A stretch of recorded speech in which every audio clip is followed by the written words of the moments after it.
Jadi tema kita pada malam ini pengenalan tentang desain grafis. Subtemanya adalah tinjauan, kritik, dan saran. Jadi ini gambaran besarnya yang akan saya bahas adalah membahas desain grafis secara umum dan secara konsep. Konsepnya apa sih? Selama ini kan kita tahu hanya teknisnya, mungkin hanya pengguna software, tapi dasarnya kita nggak tahu. Buat apa kita mendesain itu kita belum mengerti. Rata-rata seperti itu. Ya, saya sekarang itu posisinya guru di salah satu SMK negeri. Ini sudah ada sih sebenarnya di sini. Dan di dalam Zoom meeting ini juga ada murid saya ya yang hadir. Jadi nanti untuk murid saya boleh bertanya ya untuk kesempatan kali ini. Karena Zoom meetingnya cukup panjang. Kalau sebelumnya nggak saya izinkan nanya. Saya lanjut. Nah, ini singkatnya hanya 3 yang ingin saya tampilkan. Jejak saya mengisi materi itu paling dasar waktu saya SMA. Saya tuh update di Eskul Jurnalistik selama beberapa periode, ketua umum juga. Jadi saya tuh yang namanya ketua umum pasti ngisi tiap minggunya. Yang saya isi di sini adalah tentang jurnalistik, tentang foto, videografi, desain grafis juga, tentang tata bahasa juga, tetapi masih tingkat anak SMA. Lalu ketika saya kuliah, saya sempat mengisi juga di PGSI. Kalau teman-teman tahu, ini Persatuan Guru Swasta Indonesia, walaupun saya sekarang guru negeri. Dan pada saat itu saya belum jadi guru, saya masih mahasiswa. Saya diundang oleh ya mereka, kalangan tanda kutip boomer ya. Nggak tahu kenapa. Karena mungkin ya menganggap anak muda itu lebih fresh materinya. Dan baru masuk materi desain grafis saya mengisi itu, saya nggak pernah nampilkan diri gitu kan, meminta untuk saya itu ngisi itu. Tapi saya nggak tahu, mungkin dari circle yang tadi di WA dan Facebook saya diundang. Ini pertama kalinya di Main IC Bengkulu, kalau teman-teman tahu, sekolah Main Insan Sidikia, saya ngisi tentang desain grafis juga, tentang pengenalan dasar, fundamental, tetapi beda dengan materi malam ini. Lalu lanjut di sini beberapa bulan lalu di IA MSI, Ikatan Himpunan Mahasiswa Statistik Indonesia. Materinya sama nih dua ini, cuma di sini agak update. Dan di ini di undangan ketiga ini saya bawakan desain grafis juga, ya. Tetapi ini materi update karena saya lihat memang sepertinya antusias di sini lebih banyak gitu ya. Makanya saya update materinya full, semua saya rombak. Untuk sertifikasi saya cuma 2 ya, CPS, Certified Public Speaker dari lembaga kursus, dan satu lagi ini dari BPT-TIK, dari BNSP juga ya. Kalau teman-teman mungkin setahun lalu satu Zoom meeting dengan saya ya, barangkali pernah ketemu ya di BPTIK. Dan rutinitas saya itu sehari-hari saya itu per building. Kalau teman-teman tahu, saya itu dulunya kurus ya, karena saya aktivitasnya seperti ini, maka lebih berisi gitu aja sih. Jadi ini seperti home workout atau nge-gym, itulah intinya. Saya masih mahasiswa juga, tapi udah semester nggak bisa dibilang lah, ya, privasi. Saya ngajar juga, dan desain gratis, ya memang sengaja saya buat gratis, karena saya jarang sih mengkomersilkan desain saya. Saya lebih suka itu untuk ya bantu orang gitu. Asalkan memang orang yang dibantu ini orientasinya untuk amal, bukan untuk bisnis. Jadi kalau udah kedeteksi sama saya itu untuk keuntungan pribadi, sementara sama saya itu gratis, udah itu saya blok. Ya, freelance ya, free, betul-betul free. Oke, itulah perkenalan singkat. Jadi yang akan kita diskusikan di sini ada 1, 2, 3, 4 ya. Ini bonus kalau waktunya cukup. Dan terakhir ini Q&A ya. Dan sengaja memang teksnya seperti ini agar relate aja gitu. Karena saya lihat mungkin demografinya di sini kalangan anak SMA, SMK, kuliah gitu ya. Jarang bapak-bapak kayak saya ya. Oke. Jadi ini saya buat diskusi ya. Saya tidak ingin menggurui siapapun di sini. Saya menganggap semua kita yang di sini adalah sepuh. Jadi ini saya, ya, ini kalian itu sepuh saya. Jadi anggaplah kita ini diskusi. Saya tidak menganggap diri saya sebagai guru di sini. Saya cuma menganggap diri saya untuk memantik diskusi aja, memancing untuk kita diskusi sehat, ya, saling sharing aja. Mana tahu teman-teman nanti tahu, boleh sharing, ya. Mungkin ada beberapa hal yang saya nggak tahu, nanti kita lihat aja. Karena memang desain ini luas, tidak hanya masalah desain yang teman-teman tahu, desain kayak IG, ada lagi UI UX, ada lagi desain percetakan, itu luas. Jadi saya mohon nanti kita diskusi aja, santai aja. Oke, disclaimer ya, saya bukan sepuh, saya orang biasa aja gitu ya. Jadi kita diskusi di sini. Oke, kita masuk bab pertama. Hah, desain? Gitu ya. Barangkali kalau kita ketemu hal baru, pasti sama reaksinya. Ditanyakan, hah? Gitu kan. Apa? Gitu kan. Gitu. Sama, kalau ditanya tentang desain, orang, ah, desain? Apa sih? Gitu kan. Jadi, apa desain?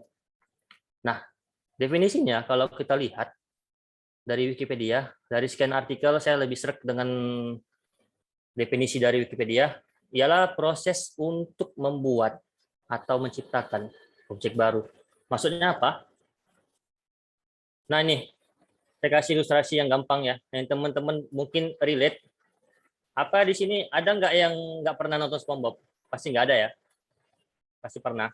Nah, ada suatu adegan di mana di dalam adegan itu SpongeBob sebagai murid dan Squidward sebagai gurunya. Dan di sini ada sebuah batu. Saya dulu nganggapnya itu es batu sih, bukan batu ya, es batu. Dan sini ada martil.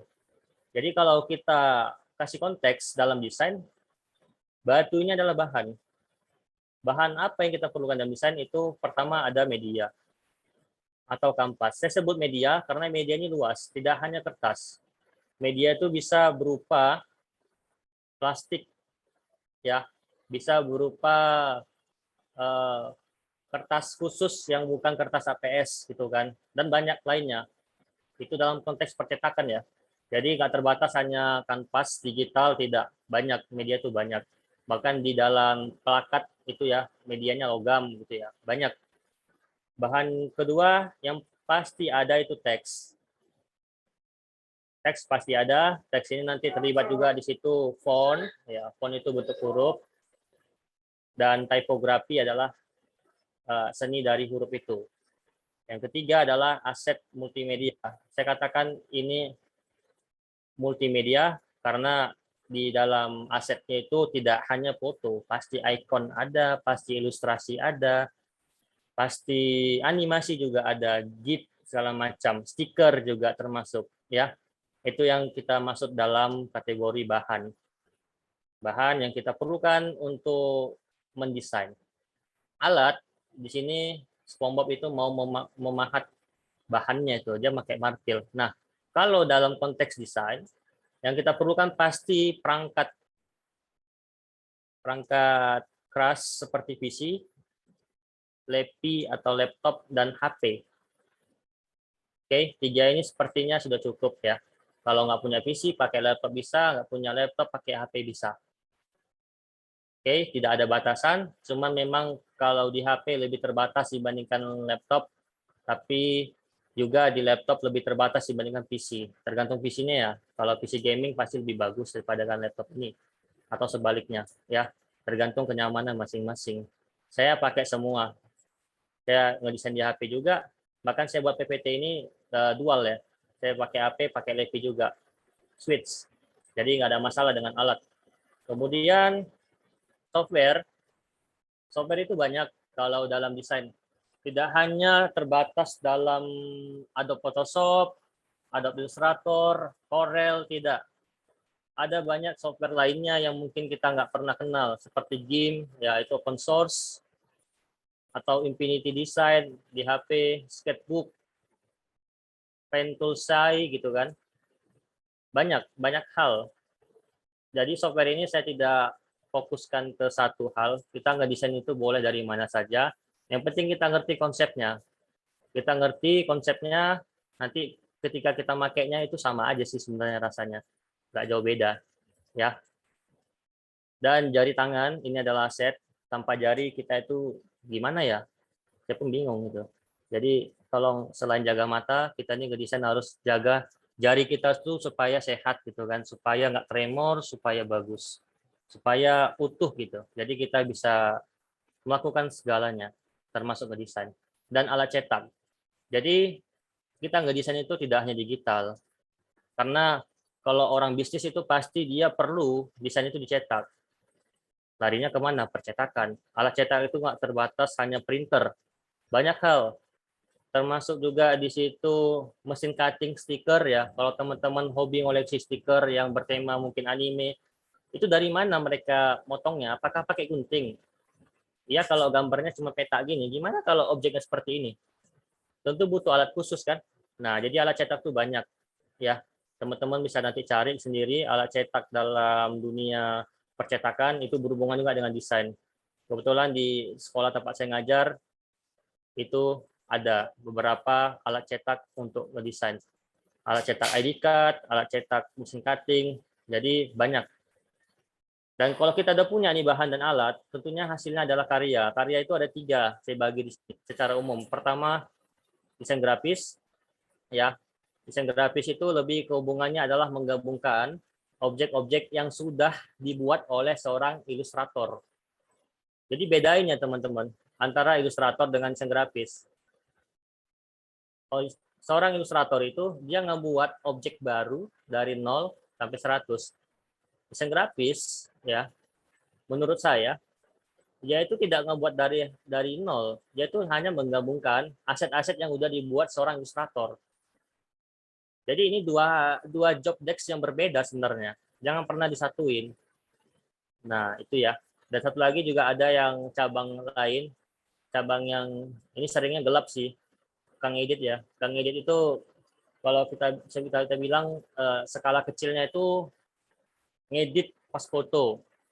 Itu skala kecilnya.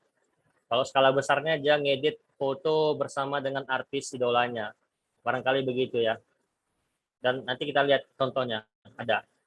Jadi ini 3 karya yang mungkin dihasilkan dari bahan dan alat yang kita punya dalam konteks desain, dan jadinya beda-beda. Ada menjadi kang desain, ada menjadi seorang ilustrator, ada menjadi kang edit. Mana aja boleh, nggak masalah. Ya, yang penting ujungnya cuan sih, kan itu ya.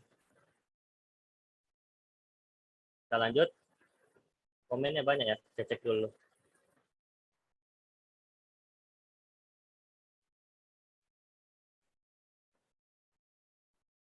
Oh, gelap komennya ya. Oke, kita lanjut ya. Nah, grafis apaan tuh? Tadi kita bahas desain secara umum ya. Ini secara khusus desain grafis itu apa? Oke. Ini saya garis bawahi adalah creation of visual composition.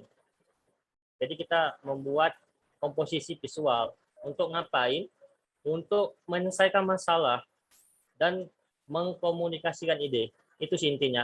Jadi kita tuh ngedesain bukan ego kita yang kita turutin. Kecuali kita seorang ilustrator ya. Kalau kita seorang ilustrator, itu memang nggak masalah ngikuti ego. Kita ngebuat art, seni itu bebas gitu kan. Nggak terbatas gitu. Tapi kalau kita seorang desain grafis, kita tuh tujuan utamanya harus menyelesaikan masalah komunikasi.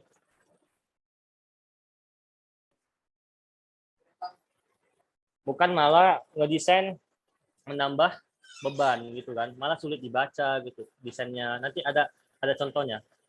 Saya kasih tahu. Dan di sini terlibat apa? Tipografi, ya. Ini seni dalam menyusun huruf. Imagery, ini termasuk nanti kita membuat imajinasi lah, ya. Warna ini adalah nyawa dari desain, dan form bentukannya, susunannya. Nah, jadi secara teori aja kita tuh lebih mudah ngelihat sesuatu yang visual, yang ada gambarnya ketimbang teks doang. Kita lebih senang itu baca majalah Bobo ya, waktu kecil ketimbang baca koran kan, karena itu ada visualnya. Mata kita tuh lebih cepat menangkap gambar ketimbang teks ya. Akan lebih mudah kita mencerna ini ketimbang ini, karena ini harus kita baca dulu terus kita bayangin. Dan bayangi sebuah rumah itu beda-beda loh. Ada orang ngebayangin rumah mewah, ada ngebayangin rumah yang ya tidak mewah gitu kan, dan lain sebagainya. Tapi kalau kita kasih gambar, orang akan terbatas imajinasinya sebatas gambar ini. dan langsung ngerti, oh ini maksudnya gitu kan. Gambar rumah ini maksudnya. Seperti itu ya. Dan ini juga contoh lain, ada di sini warna. Jadi warna itu adalah nyawa. Bayangi aja kalau ini traffic light ini, lampu merah, lampu lalu lintas ya. Lampu lalu lintas ini tidak dikasih warna, hitam putih monokrom. Ya orang bingung itu kan. Ini apa maksudnya sih? Maju enggak, mundur enggak. Atau merah semua, orang bingung tuh kapan majunya, atau hijau semua. Makanya dikasih warna. Warna itu identik dengan emosi. Terkait dengan apa? Psikologi warna. Merah itu kalau secara umum artinya dilarang, kuning itu hati-hati kan, dan hijau itu kita disuruh maju atau aman gitu istilahnya kan, aman tidak ada yang lewat kalau konteksnya lampu merah. Dan di sini dikasih warna kuning supaya apa? Karena kuning itu secara penelitiannya adalah warna yang paling mudah dicerna mata. Jadi kalau kita lagi jalan nih kan di sebuah padang rumput, terus ada kuning-kuning tuh. Rumput itu kan warna hijau ya. Tiba-tiba ada kuning, kita tuh langsung notice, jangan-jangan jangan. Apa apa ini kuning apa gitu kan. Dipijak. Oh, rupanya es krim. Nggak jadi. Dikira tai gitu kan. Nah, jadi warna itu juga identik dengan emosi manusia. Jadi kita ngedesain jangan hanya monokrom, coba bermain warna. Nah, teman-teman dengan lihat gambar ini aja pasti udah terbayang itu apa yang dia ucapkan kan. Nah, itulah tadi dia keajaiban dari visual. Apalagi visualnya itu udah populer ya. Timbang teman-teman baca ini. Baca ini kalau nggak ngerti konteks dia bingung itu. Tapi kalau ini orang udah familiar, nggak ada di sini teksnya tapi orang bisa kebayang tuh apaan tuh gitu kan di dalam hatinya. Ya seperti itu. Nah, kita bahas sekarang desain grafis everywhere.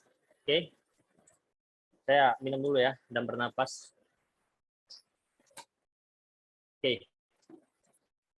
Nah, kita akan lihat desain grafis di mana-mana. Barangkali teman-teman sering lihat gitu, tapi nggak notice. Pertama, kita mungkin pernah lihat ini ya. Ini baliho, ini spanduk, ini juga sama spanduk. Ini sering kita lihat ya. Ini mungkin nanti tahun 2024 bakal banyak.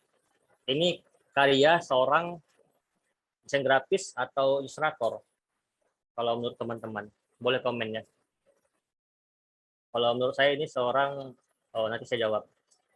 Ini juga sama, ya. Ini karya seorang desainer atau ilustrator. Lihat di sini tidak ada objek baru, di sini hanya teks dan warna. Dan ya, tidak aneh, pas gitu ya. Cuman ya teksnya aja sih. Udah lain tuh kan. Jumat makan gratis, tapi saya tidak buka. Ini kan mengundang demo ya. Dan ini juga ya, kita kenapa dia desainnya berpikir seperti ini, karena ini merek terkenal. Jadi dalam desain itu luas, tidak hanya ngedesain tapi branding juga ada. Tanpa dia menampilkan gambarnya, kalau udah ada terkenal, orang nggak notice. Oh iyalah, udah bosan orang ngeliat gambar Aqua tapi tetap diiklankan dia gitu kan. Biar brandingnya itu tetap ada di mana-mana. Kalau ini unik sih, ya. Dia mengkonekkan antara teks jungkir balik dengan gambar orang di jungkir balikkan. Ini auto box sih, ya. Seperti itu. Ini sering kita lihat ya, spanduk caleg, baliho sering kita lihat. Nah, ini juga sering kita lihat di grup bapak-bapak, grup WA keluarga. Assalamualaikum, sabar syukur tawakal. Sering kita lihat ini ya. Ini termasuk desain grafis loh ya, termasuk ya. Tapi skala low budget, saya nggak ngerti buat pakai apa. Ini belum di crop. Ya, teman-teman bisa lihat sih secara keseluruhan ini kok aneh gitu kan. Ada yang aneh. Oh, ternyata warna-warninya terlalu banyak gitu. Terlalu banyak efek, terlalu banyak warna, nggak di crop. Dan ya, gitulah. Ini juga teman-teman sering lihat postingan dari Fanspage. Ini press ya, baru beberapa hari ini saya kumpulin, dapat nih dari International State College of the Philippines, sarjana graphic design, tapi desainnya ya gini lah dibuat seperti itu. Ini juga termasuk desain dalam skala kecil. Ya hanya menggabungkan gambar dan teks. Simpel itu. Kalau ini udah masuk manipulasi foto sih di sini.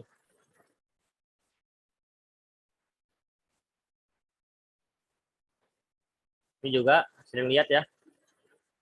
Jadi ngedesain itu nggak hanya masalah menempelkan gambar, teks, tapi juga kita harus berpikir kreatif gimana caranya, kalau zaman sekarang ya, gimana cara supaya viral. Ya ini tengoklah, makanya dibuat susah gitu kan. Pak dan Dada itu, ini berapa nih, berapa ribu gitu. Orang udah lapar itu kan, udah stres, ngeliat ini nggak jadi makan tuh. Tapi gagal ini viral kan, ya itu lagi, balik lagi ke marketing ujung-ujungnya. Seorang desain grafis itu larinya ke marketing juga. Bakso celeng 100% haram. Ya no comment lah. Dan ini juga termasuk skala kecil ya, ngedit. Ini juga desain IG, dan biasanya kalau orang desain IG itu pasti susunannya ngikutin desain secara garis besar ya, dia akan ngikutin gridnya. Tapi ini kesalahan kecil tapi fatal, susunannya nggak pas. Ini juga termasuk ya skala kecilnya. Kita bisa lihat tadi, walaupun pada kenyataannya di negara saya ya, bukan negara kalian, negara saya beda. Negara saya itu kalau lampu hijau maju, lampu kuning maju lebih cepat, lampu merah cek dulu kalau ada polisi, kalau nggak ada jalan. Ya ini juga termasuk desain. Jadi teman-teman, desain itu luas ya, nggak hanya terbatas desain IG, tidak. Desain gini-gini kecil gini juga termasuk, bahkan meme juga termasuk desain skala kecil. Nah ini termasuk manipulasi foto ya, dimana sebuah objek orang dikasih baju, dikasih ya objek pendukung ya. Itu juga termasuk. Ini dari tengah buat yang noret-noret ya. Dan ini juga termasuk ya, makin lama makin serem contohnya ya. Jadi ngeri.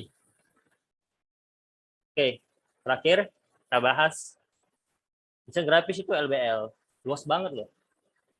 Mau lihat luasnya gimana? Kita lihat ilustrasi ini. Nah, yang sering kita lihat desain grafis itu gitu doang. Pakai template beresnya itu, plastik doangnya. Padahal itu kan yang dilihat mata mereka. Tapi yang nggak kasat mata, yang mereka nggak tahu, di dalam pikiran kita, di dalam hati kita mikirkan tuh, kita memang pakai template, ya sah-sah aja gitu kan, sah-sah aja, asalkan tidak komersil pemakaiannya. Nah, tetapi kita juga mikirkan kan, ini hak ciptanya gimana gitu kan, apakah hak ciptanya itu boleh dipakai oleh umum atau hanya pakai pribadi, itu kan juga dipikirkan. Terus warnanya, dipikirkan juga, bagaimana warna itu minimal nampak lah sama orang gitu kan. Kalau sudah nampak, minimal itu tidak sakit lah kita mata ngelihatnya. Nah, kita pikirkan juga hurufnya. Bayangin aja, sebuah poster film bioskop dibuat, film horor ya, film horor dibuat itu warna fontnya warna biru. Padahal kita tahu kalau mau buat film horor harusnya pakai warna merah, dan fontnya itu identik dengan font yang horor, tidak pakai warna selain yang tidak identik dengan kesan horor. Merah itu kan kesannya horor karena identik dengan darah. Tapi dia pakai warna biru, nggak jadi horornya, malah jadi film biru kan gitu kan. Nah, juga di desain ada lagi yang harus kita pikirkan. Ketika kita ngedesain, kita harus pikirkan captionnya apa. Itu termasuk juga copywriting. Jadi walaupun dalam skala kecil ya, walaupun tidak diperdalam, tapi tidak dipikirkan captionnya apa. Kemudian warna yang mempengaruhi psikologis orang. Warna apa sih yang buat orang itu notice? Seperti ini kan kuning nih ya, notice, orang bakal notice karena di antara luasnya PPT ini hanya ada satu warna yang mencolok, kuning. Nah, itu dipikirkan juga. Buat apa tujuannya kira-kira? Biasanya ini kalau kita lagi muncul iklan gitu kan di IG atau di Facebook, begitu kita klik kita masuk ke dalam sebuah landing page, sebuah website di mana websitenya itu promosi dari atas sampai bawah. Ujung-ujungnya apa? Ada tombol. Tombolnya warna apa? Pasti beda sendiri dengan yang lain. Entah itu tombolnya warna hijau, entah itu tombolnya warna orange, ya artinya Shopee gitu kan, hijau Tokopedia. Intinya seorang developer web ya yang ngedesain web juga memikirkan itu gitu kan, agar orang notice, oh ini di sini tombol belinya. Dibedain dari mana? Dari warna. Kemudian software mastery, penguasaan software. Jadi kalau kita udah ngerti konsepnya, kita harus juga uh, coba itu banyak software, walaupun pada intinya sama, antara AI dengan Photoshop itu sama karena satu keluarga ya. Shortcutnya mirip, cuma beda orientasi. Kalau Photoshop itu bitmap untuk mengolah foto sebenarnya. Kalau AI lebih ke vektor untuk mengolah ilustrasi. AI itu rivalnya Corel, sama-sama vektor. Cuman Corel itu kalau saya pakai sih shortcutnya kurang banyak ya. Tapi pada intinya sama aja sih. Kita bisa ngerjain dari manapun. Bahkan dari website juga ada, dari Canva. Tidak masalah. Ya. Lalu kita pikirkan juga di dalam desain itu yang mereka nggak tahu, cabangnya banyak. Kita harus tahu ilustrasi juga harus tahu ya. Walaupun kerjaan kita desain grafis, kita juga harus tahu ilustrasi. Setidaknya kita belajar gitu kan. Fotografi juga kita pikirkan. Karena saya pernah suatu ketika dikontrak sama UMKM kebab ya. Mereka tuh menganggap saya tuh bisa sekalian foto gitu kan. Walaupun memang ya basic saya foto dulu. Tapi nggak apa-apa sih. Mereka menganggap desain itu semuanya bisa gitu kan. Bisa video, bisa foto. Itulah tantangannya ya. Desain grafis itu dianggap serba bisa. Tapi juga teman-teman nilai plus sih kalau kita belajar fotografi itu mendukung kerjaan seorang desainer juga. Layouting, penataan, ya penataan ya seperti inilah, tertata dengan rapi sesuai dengan guideline mata kita dari mana duluan membacanya itu kita pikirkan. Print setting itu berhubungan dengan percetakan, ya. Jadi kita ngedesain itu harus pikirkan kalau ini cetak pakai berapa DPI resolusinya, 300 kah atau 72 kah, itu dipikirkan lagi nanti ukurannya. Kalau ukurannya gede, otomatis resolusinya nggak boleh tinggi, karena kalau resolusi tinggi nanti akan makan penyimpanan di laptop. Ya kalau laptop kita gaming, kalau laptop kentang nggak bisa, yang ada nanti nge-freeze, makanya resolusi diturunkan. Kan kalau orang nyetak spanduk ukuran 5 meter kan itu kita lihatnya dari jarak jauh ya, nggak ada orang lihat spanduk 5 meter dari jarak dekat. Bisa pun kelihatan tapi nggak bakal nampak isi pesan keseluruhannya. Makanya itu juga seorang desain grafis juga harus memikirkan itu, print setting. Jadi ini mungkin beberapa hal yang teman-teman boleh cari tahu untuk memperdalam desainnya ya. Harus tahu hak cipta, harus tahu warna, tipografi, copywriting. Jadi tidak asal klik doang. Kalau klik doang nanti teman-teman tahu lah desainnya gimana. Nah, dua kategori yang menurut saya penting dibedain. Pertama, art design. Art design itu dari 0 ke 100 yang ngebuat. Seperti ini waktu saya buat kemarin, ini dipesan waktu saya dikontrak sama klien dari Jerman. Ya, bukan ragil ya, tolong. Kalian kalau ingat Jerman, ingat ragil. Jadi pesan oleh klien Jerman, dia itu ada bisnis digital marketing, dia butuh konten creator IG, saya disewa. Jadi saya ngebuat itu, saya mikirkan kalau saya ambil dari template icon ini, nanti suatu saat kena cipta, makanya saya buat baru. Nah, ini termasuk kerjaan ilustrator, karena lihat ini layernya banyak, jadi per satu ini aja, satu garis, itu satu layer. Ya, beda dengan ini, fungsional design. Fungsional design itu lebih ke, ya ambil aja gitu, aset-aset yang udah ada, tinggal gabungin gitu kan. Ini asetnya udah jadi, ambil, kasih teks, kasih warna, sudah. Karena dia hanya fungsional gitu, hanya untuk fungsi aja. Fungsinya apa di sini? Fungsinya untuk konten, untuk menampilkan caption ya. Ini bahasa Jerman ya, saya lupa apa kemarin bahasa Jermannya, bahasa Inggrisnya. Inilah intinya. Jadi bedain seorang yang berkecimpung di bidang art sama fungsional. Jangan disamain. Jangan dianggap remeh orang yang fungsional. Sebaliknya yang fungsional jangan anggap remeh yang art. masing-masing beda jalan. Ada orang yang senangnya nanti ngegambar aset atau ngegambar anime, nggak masalah. Ada orang yang nggak senang itu, ada yang senangnya cuman ya desain grafis konvensional gitu kan, karena di situ cuannya gede gitu kan, dan buatnya cepet. Ya masing-masing lah. Intinya ini satu keluarga desain, mereka saling kolaborasi. Untuk membuat fungsional desain butuh sebuah art yang dibuat oleh seorang ilustrator berupa aset.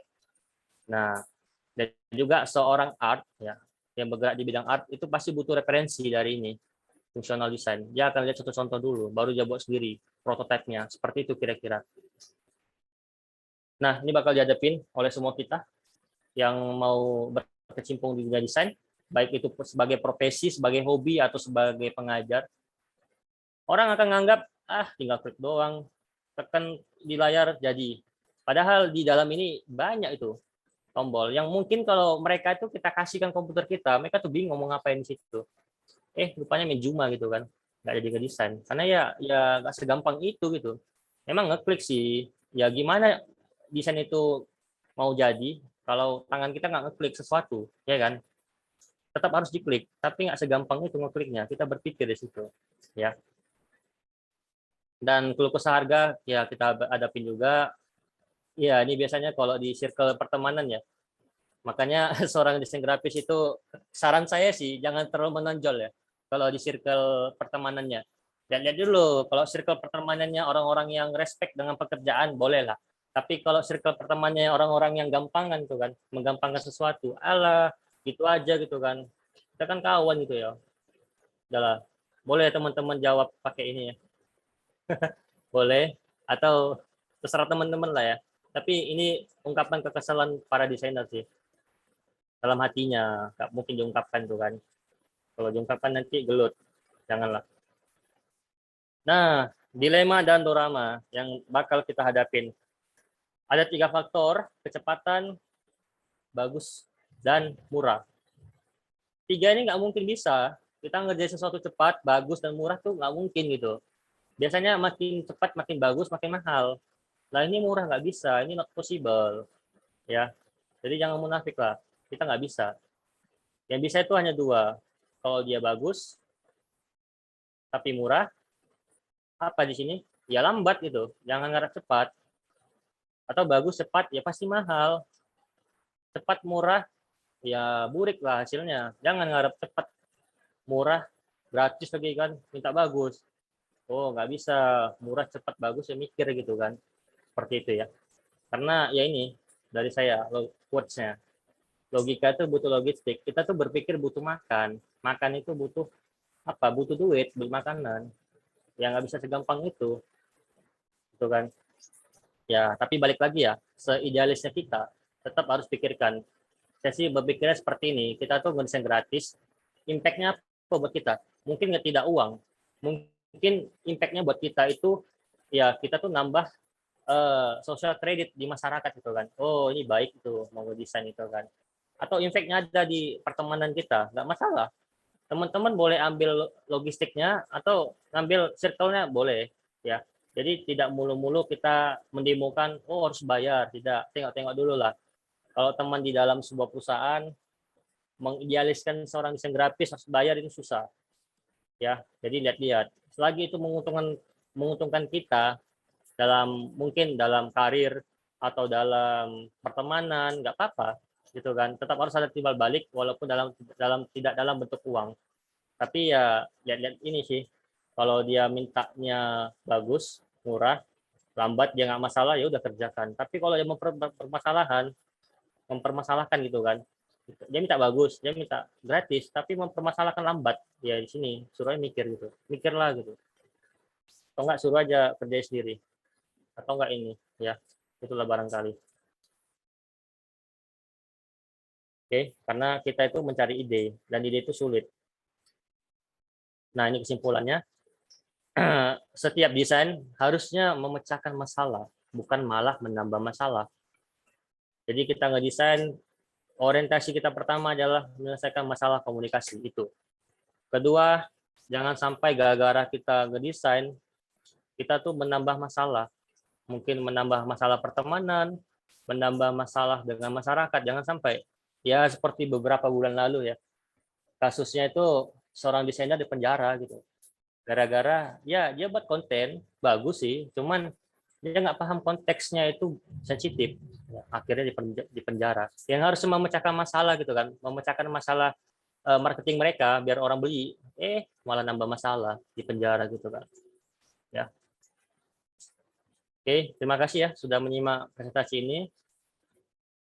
Jadi silakan Anda bertanya, saya menjawab. Oke. Oke, terima kasih banyak ya buat Bang Faris untuk presentasinya. Nah, untuk sistematis ini ya, pertanyaannya akan dipilih 3 di Zoom-nya langsung, dan satunya ada di chat. Oke, 3 di Zoom, 3 di bagian chat. Nah, yang pertama Siap. kita akan ambil dulu di Zoom ya. Silahkan menggunakan fitur raise hand, dan akan saya pilih untuk bertanya. Siap. Silakan. Ya teman-teman ya, mau tahu diskusi boleh ke IG. Kalau nomor WhatsApp boleh tanya di IG dulu ya. Kalau ke Facebook boleh, mari. Dan untuk bagian chat udah saya buka, jadi para partisipan bisa ini ya, bisa ketik. Dan bagi yang ingin bertanya silahkan gunakan fitur raise hand.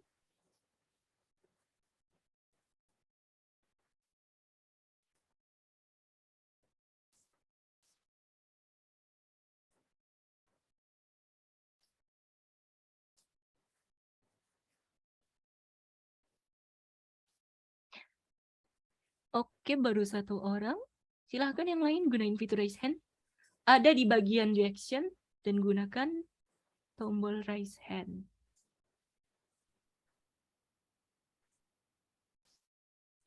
Oke, kayaknya baru 1 ya. Silahkan untuk Mas D-nya Mbak M untuk buka mic-nya. Permisi Kak, selamat malam. Mau nanya nih.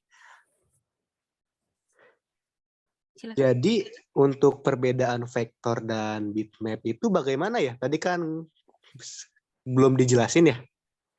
Minta tolong jelasin kalau bisa. Makasih.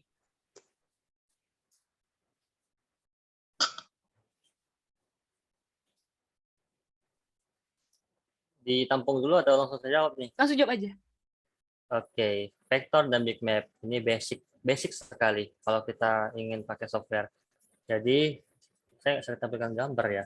Oke, saya jelasin aja, barangkali paham. Bitmap ya. Antara saya buka dulu PPT saya kasih contoh dari PPT aja. Bentar ya. Karena kalau saya nanti kasih tahu secara lisan, kebayang ya. Oke. Contoh ini. Objek ini kalau kita zoom sampai 1000 kali ya, sampai mendekati matahari, dia nggak pecah gitu kan. Dia nggak pecah, dia termasuk golongan vektor. Jadi vektor itu terbuat dari kurva-kurva. Ini misalkan objek gelas, dia tersusun dari kurva-kurva, garis-garis gitu kan. Tapi kalau bitmap, ya di zoom kesekian persen, itu udah nampak dia pixel-pixel. Seperti Minecraft ya, dia petak-petak gitu.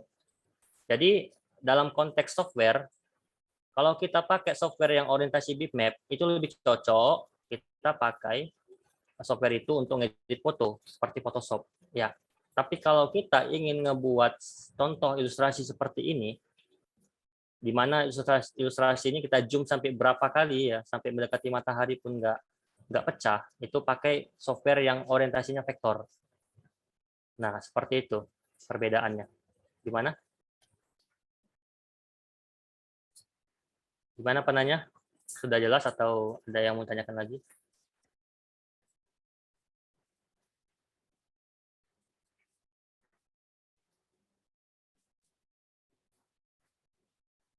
Tania, suaraku kedengaran nggak? Kedengaran. Oke. Oke. Oke, udah jelas katanya. Oh gitu ya. Ya jelas Kak. Jelas, cukup jelas kok. Makasih. Sama-sama. Oke. Yang di Zoom nggak ada mau pakai fitur raise hand? Kalau nggak ada, bakal aku ambil dari sesi chat ya.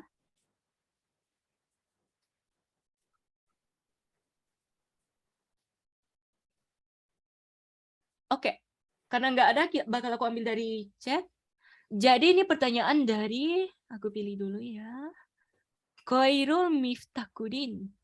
Izin bertanya, Bang, selama jadi freelancer itu, apakah ada kendala? Kayak misalnya klien yang minta deadline nggak ngotak, terus kendala lainnya gitu. Terima kasih. Kendala ya, kendala. Oke, kalau bahas kendala ini bahas keluh kesah ya. Jatuhnya nanti saya jawabnya curhat. Oke, gini aja lah, saya kasih logika gampang. Kita ngedesain aja tanpa klien itu banyak masalah.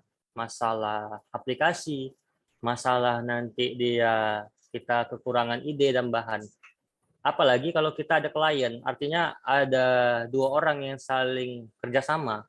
Pertama desainer, kedua klien.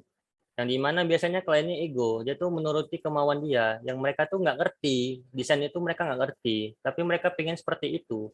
Ya biasanya didominasi kalangan boomer ya. Saya sebut boomer karena memang rata-rata seperti itu. Jadi kendalanya ya kalau di klien, pertama kali itu mereka akan, kalau di Indo ya, saya kasih konteks Indo. Ini secara garis besar. Rata-rata kalau klien kita Indo, dan kita bergerak di bidang grafis yang bergerak di bidang art ya, seni ya, akan ada keluh kesah di masalah harga. Karena harga di sini itu kalau bisa dibuat murah ya, bagus. Mereka minta bagus tapi murah. Itu masalah pertama kali yang bakal kita hadapin kalau kita berkecimpung di dunia ilustrasi ya, yang kliennya Indo. Tapi kalau kliennya luar negeri, ini saya bukakan aja. Kalau kliennya luar negeri, seperti teman saya ada cewek, dia bergerak di bidang ilustrasi buat chibi gitu kan, dan kliennya itu di luar negeri, harga itu tidak akan jadi masalah sama sekali. Paling masalahnya kalau klien luar negeri adalah perbedaan bahasa sih, perbedaan bahasa yang nanti ada miss gitu. Seperti saya kemarin dapat klien Jerman tuh saya harus translate 2 kali loh.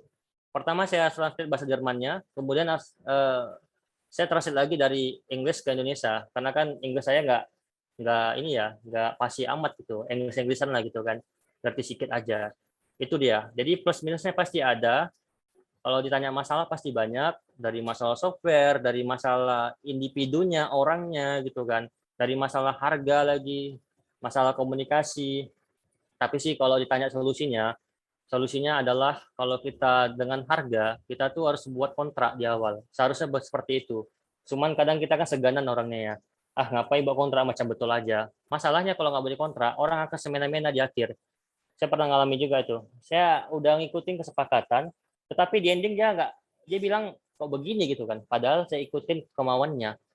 Saya nggak tahu, mungkin itu hanya semacam politisasi lah ya, biar dia nggak bayar gitu kan. Tetap tapi desainnya dapat. Tapi karena saya simpan itu story chatnya, dia nggak bisa ngelak.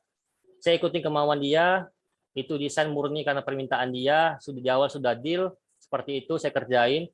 Di akhir dia mempermasalahkan itu, saya nggak masalah, yang penting duit saya mari. Oke, deal. Jadi seperti itulah mungkin solusinya. Jadi yang paling banyak pasti harga. Itu dulu.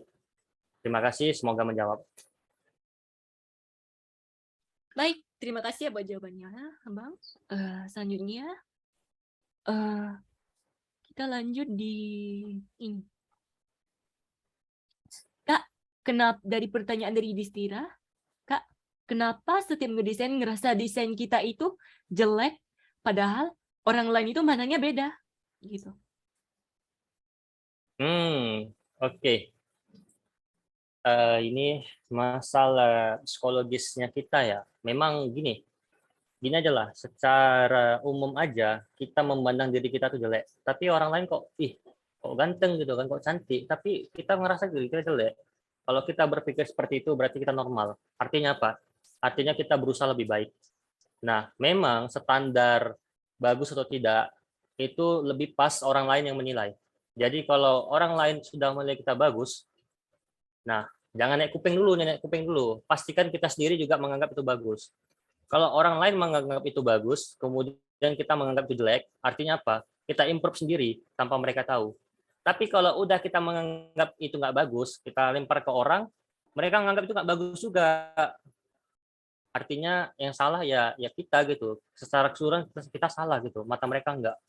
Nah, tapi kalau kita menganggap punya kita bagus, kita share ke orang, mereka bilang jelek, lihat dulu mereka bilang jelek secara keseluruhan atau hanya beberapa bagian. Kalau mereka ngasih komennya itu beberapa bagian aja, artinya mereka betul-betul detail, kasih tahu, oh ini ada celah nih, ini kurang bagus, diperbaiki. Tapi kalau bilang jelek, jeleknya mana nggak tahu, pokoknya jelek. Nah, itu bisa jadi cuman semacam head speech saja gitu, semacam bulian gitulah. Jadi lihat dari konteks. Tapi kalau tadi konteksnya seperti itu, kita menganggap diri kita nggak bagus misalnya, orang lain menganggap bagus, ya udah artinya sudah bagus gitu. Semoga dimengerti ya. Oke, baik. Terima kasih Bang Fahri sekali lagi. Selanjutnya kita ada pertanyaan dari Devindra Irsyan. Bang, ada saran channel YouTube buat jadi bahan referensi nggak kalau untuk desain? Maksudnya kayak gimana sih biar kita tuh makin mahir dalam menggunakan tools dari suatu software, sebut saja Illustrator gitu. Terima kasih.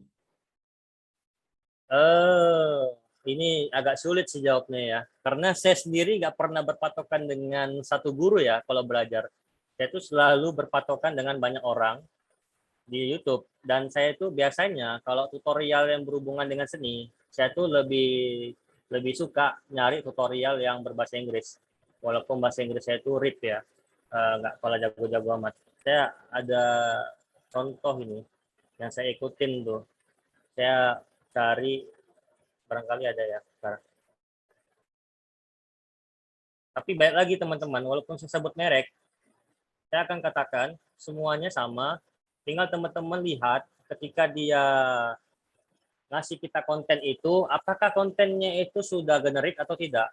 Saya suka mencari YouTuber yang memang membahas itu lebih dalam. Dia tidak membahas seperti apa ya, dia seperti menyampaikan isi dari artikel doang gitu kan. Tidak ada apa-apa di sana, tidak ada opininya. Saya nggak suka, saya akan skip.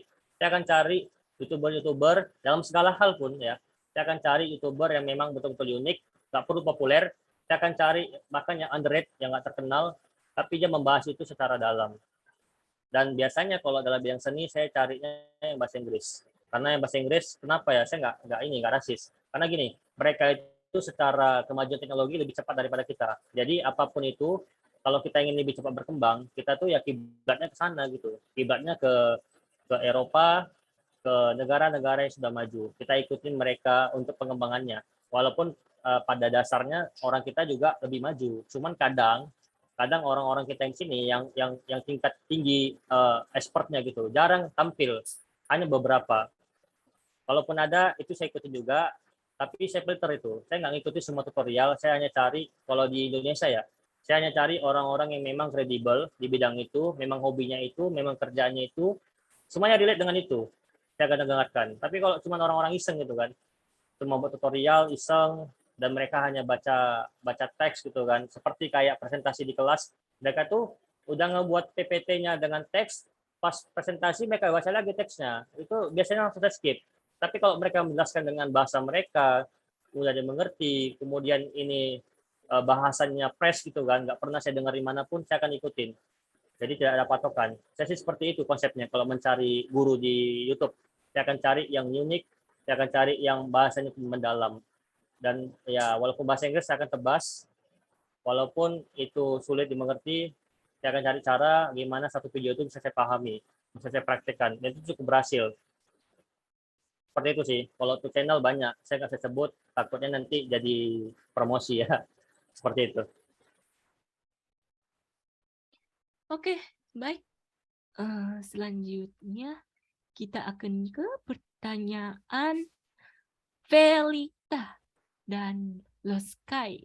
Digabungin aja ya. Desain itu memakai Android? Jika memakai buku, apakah bisa?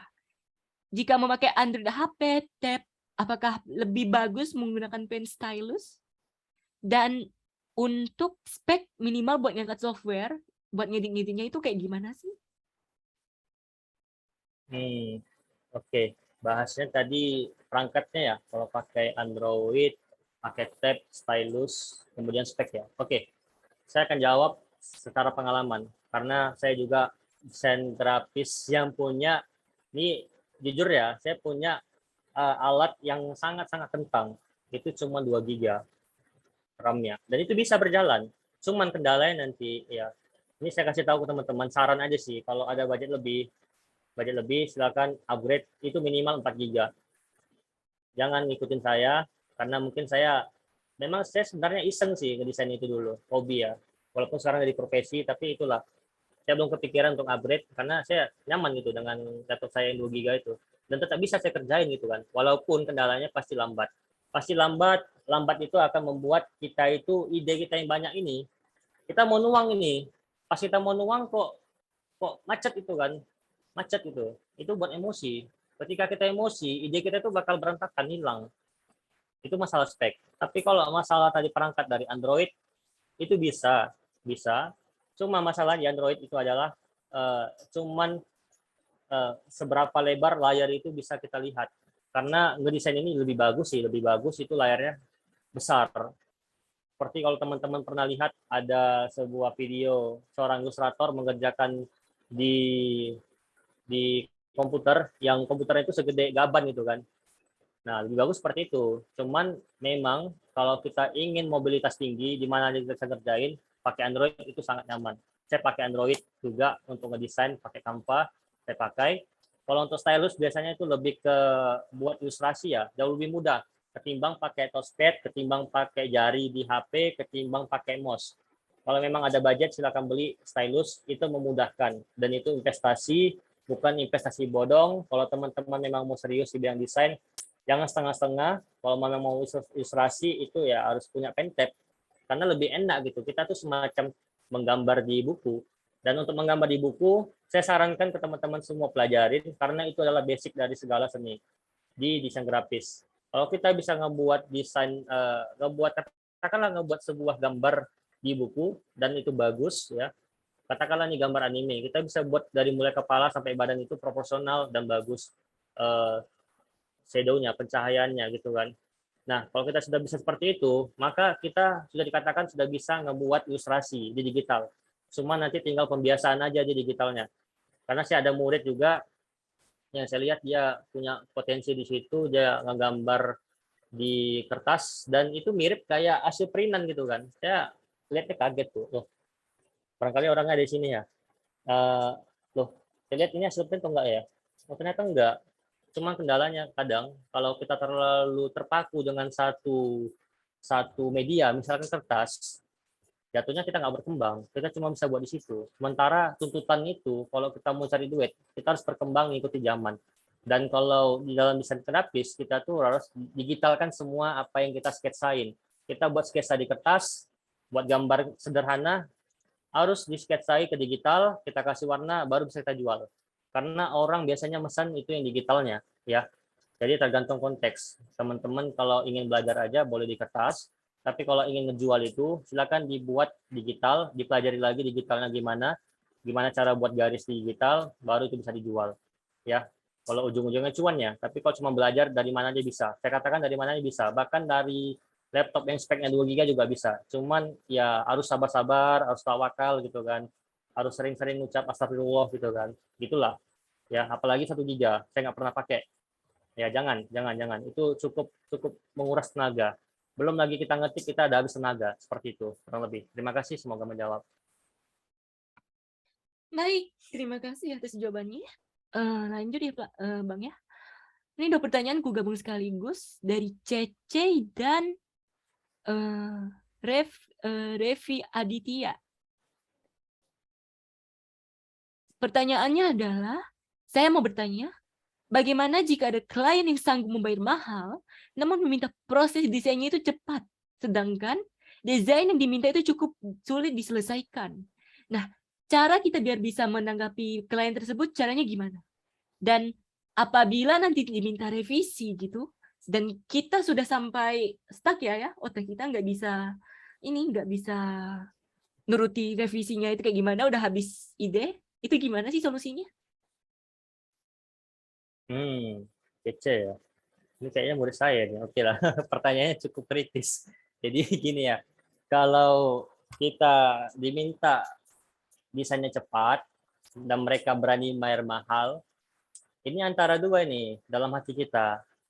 Kita tuh fleksibel, realis atau idealis. Atau kalau kita realis, kita akan katakan, Pak, Bu, ini desain ini pengalaman saya ngerjakan ini paling cepat sekian. Kalau memang deadline-nya seperti itu, saya nggak berani jamin akan bagus. Ya, mungkin bisa dikatakan kita itu jangan terlalu pede juga. Kita tuh harus ngukur, jangan sampai gara-gara ngikutin klien, kita tuh mengorbankan kualitas kita.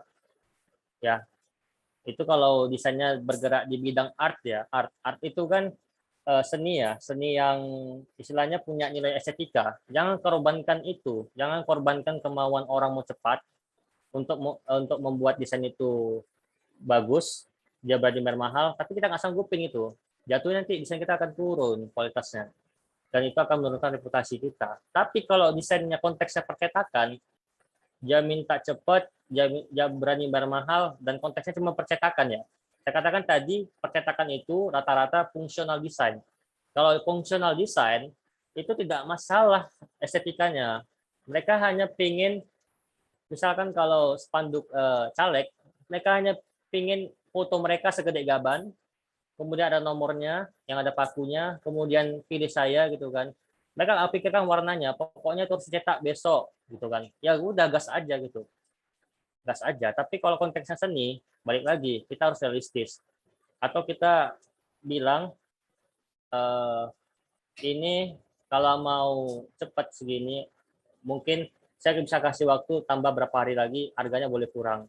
Kalau kamu mintanya cepat dan berani bayar mahal, tapi saya nggak berani jamin ini bakal bagus karena saya rata-rata ngerjainnya sekian hari. Jadi kita katakan juga kita tuh punya rate ngerjain sesuatu itu kita berapa jam. Selain kita punya rate harga per jam berapa, kita juga punya rate berapa jam kita ngerjain suatu desain. Dan itu beda-beda. Misalkan paling lama itu biasanya ngerjain logo. Logo itu bisa berhari-hari. Untuk ngerjain sebuah logo simple aja orang bisa pikir berhari-hari.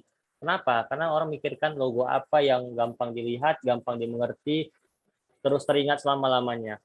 Itu.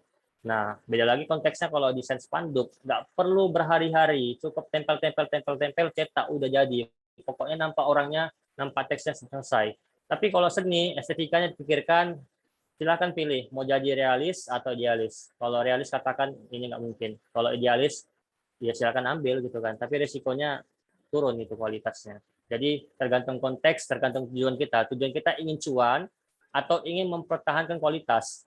Kadang kita ditawari seperti itu untuk menguji juga gitu kan, menguji apakah kita bisa tetap konsisten dengan kualitas kita. Jadi balik lagi, teman-teman ingin menonjolkan kualitasnya atau menonjolkan bisa ngerjain cepat. Cuannya banyak, tapi itu reputasinya bakal turun karena kualitasnya turun.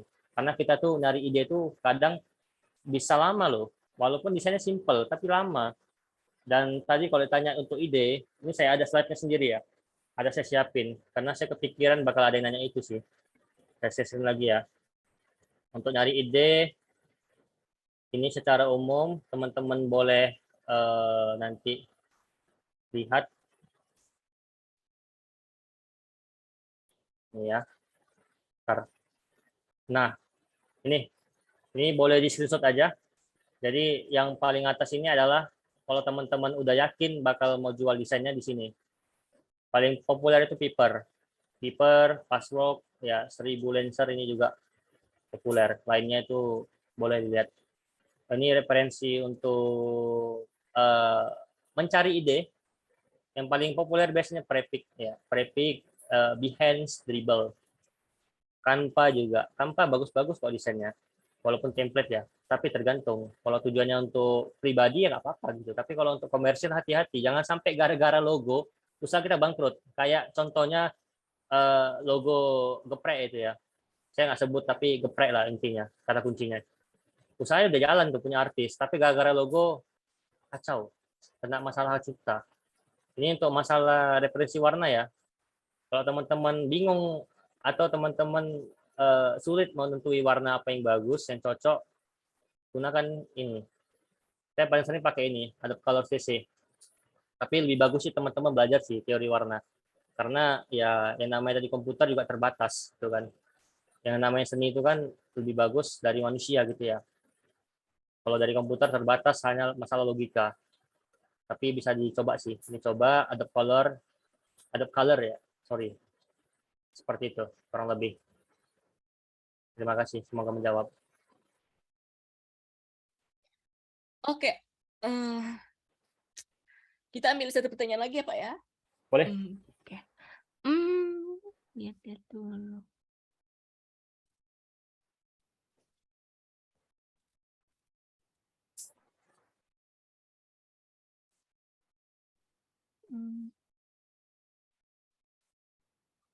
Oke, ini dari Fikri.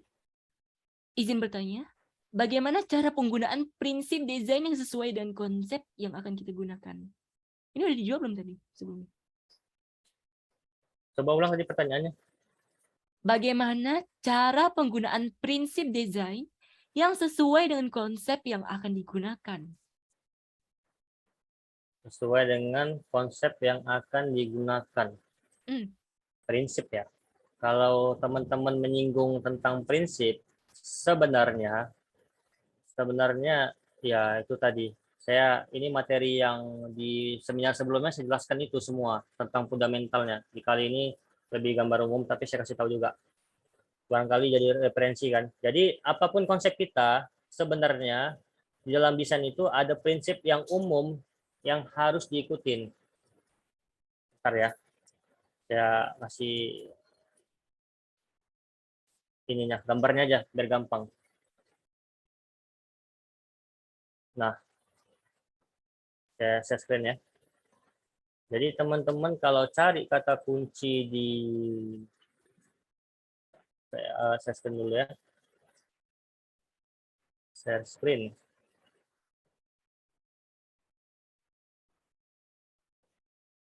Share. Nah, cari aja kata kuncinya principle of design. Jadi apapun konsep kita harus memikirkan ini.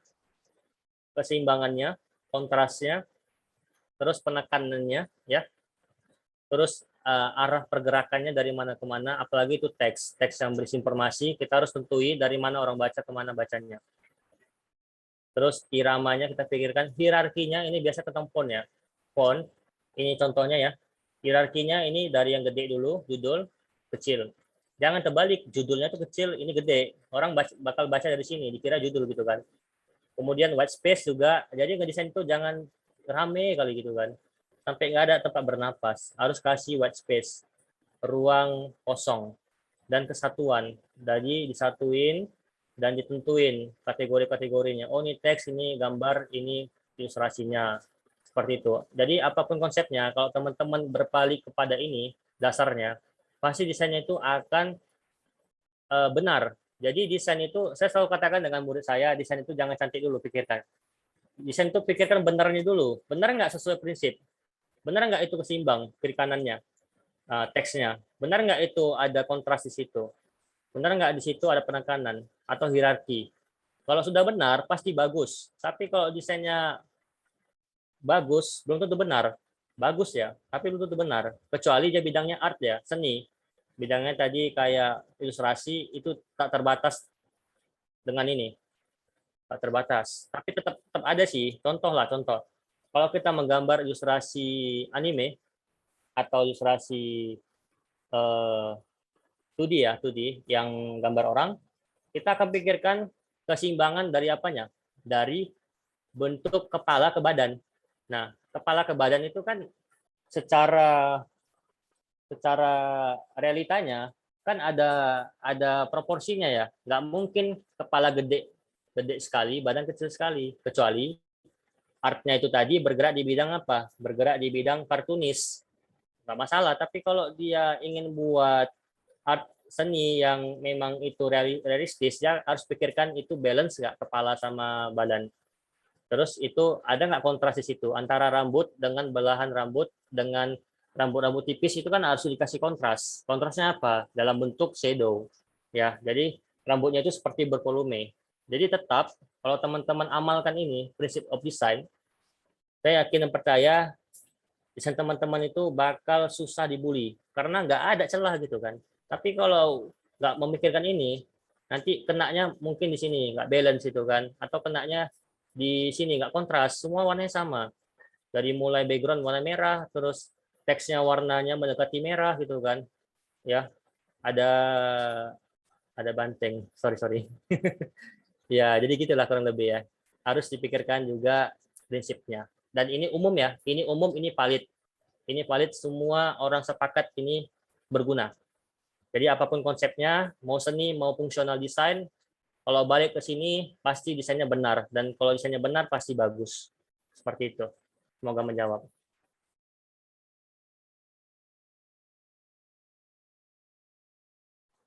Balik ke Tania. Oke. Dengan berakhirnya pertanyaan tadi, kita sudah bisa mengakhiri webinar desain pada malam ini. Saya mengucapkan terima kasih kepada Bang Faris ya selaku speaker yang sudah mau memberikan materi kepada peserta, dan tidak lupa pula terhadap peserta juga saya mengucapkan terima kasih karena sudah menghadiri webinar pada malam ini. Nah, jangan keluar dulu karena bakal ada link buat mengisi nama kalian yang akan dikirim sertifikatnya nanti melalui email yang kalian isi. Nah, untuk webinar kali ini kami sudah menggunakan sertifikat ya kawan-kawan. Semoga bisa bermanfaat nanti ke depannya. Oke. Nah, sebagai buat kenang-kenangan mungkin para peserta bisa melakukan open cam ya. Kita akan melakukan sesi dokumentasi. Silahkan bagi yang open cam. Speaker juga boleh kok. Open cam ya? Iya. Boleh. Tania nggak open cam? Boleh lah ya. 3D. Aduh. Ampun. Sesi 4D sih, sesi 4D. Ya, dari webinar kemarin juga gini kok. Ya, boleh. Iya. Mungkin banyak kemarin bilang tuh Mbak anime segala macam. Ya, tapi saya ingatkan ya, saya bukan VTuber, saya cuma moderator doang yang suka pakai ala-ala avatar gini. Jadi bagi yang mau open cam silahkan kita sisi dokumentasi dulu ya.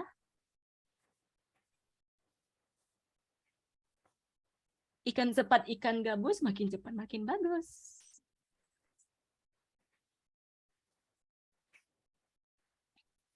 Ayo, open cam. Iya. Udah siap ya Pak materi? Sudah. Siap. Oke, ada lagi? Nggak wajib kok. Bagi yang mau open cam silahkan.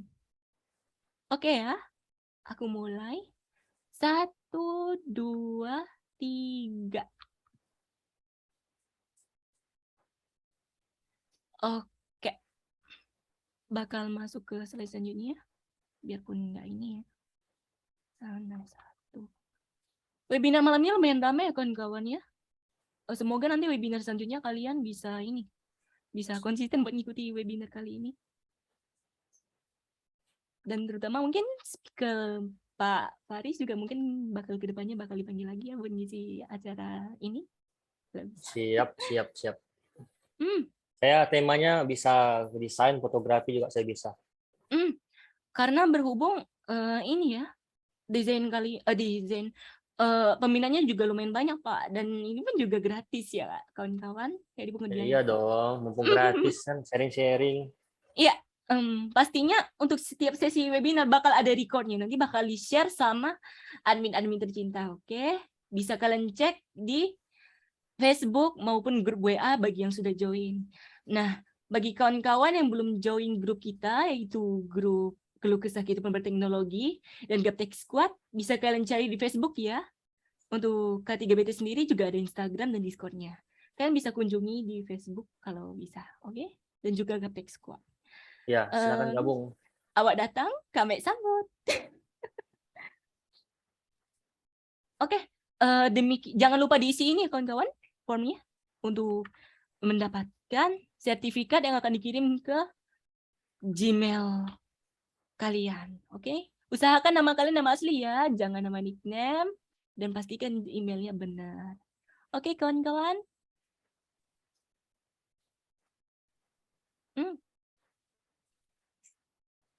Oke. Baik, sekali lagi saya ucapkan terima kasih ya kepada kawan-kawan semua yang sudah menghadiri webinar pada malam ini. Semoga kalian sukses selalu, jangan lupa jaga kesehatan, dan selamat malam. Bye-bye. Udah boleh keluar ya kawan-kawan? Malam katanya. Malam. Makasih teman-teman. Oke.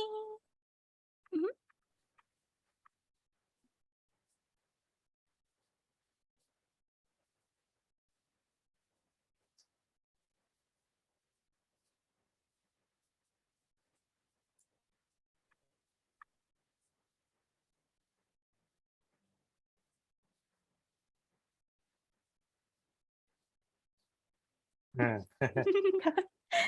itu tuh yang bisa gambar tuh. Oh, kayaknya memang yang hadir ini juga pada minat ya desain grafis semua ya, Bang.